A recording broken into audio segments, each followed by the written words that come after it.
ইন্ডিয়ার প্রধানমন্ত্রী নরেন্দ্র মোদী সম্প্রতি ফ্রান্সে একটি অনুষ্ঠানে যোগদান করেছেন।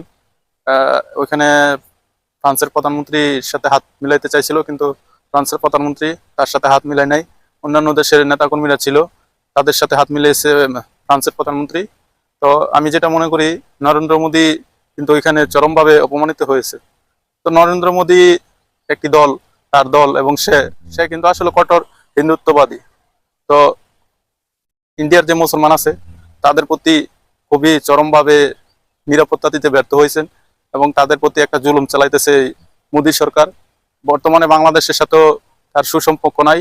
সে বাংলাদেশের মুসলমানদেরকে নানানভাবে হুমকি দামকি, নানানভাবে বর্ডারে সে বাংলাদেশের সাথে দ্বন্দ্ব, বিভিন্ন বিজেপির সাথে। ইন্ডিয়ার প্রধানমন্ত্রী নরেন্দ্র মোদী সম্প্রতি ফ্রান্সে একটি অনুষ্ঠানে যোগদান করেছেন। ওইখানে ফ্রান্সের প্রধানমন্ত্রীর সাথে হাত মিলাইতে চাইছিল, কিন্তু ফ্রান্সের প্রধানমন্ত্রী তার সাথে হাত মিলায় নাই। অন্যান্য দেশের নেতাকর্মীরা ছিল, তাদের সাথে হাত মিলিয়েছে ফ্রান্সের প্রধানমন্ত্রী।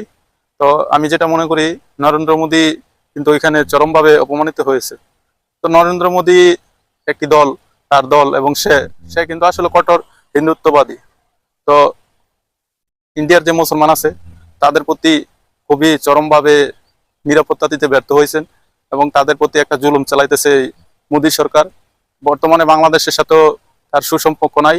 সে বাংলাদেশের মুসলমানদেরকে নানানভাবে হুমকি দামকি, নানানভাবে বর্ডারে সে বাংলাদেশের সাথে দ্বন্দ্ব, বিভিন্ন বিজেপির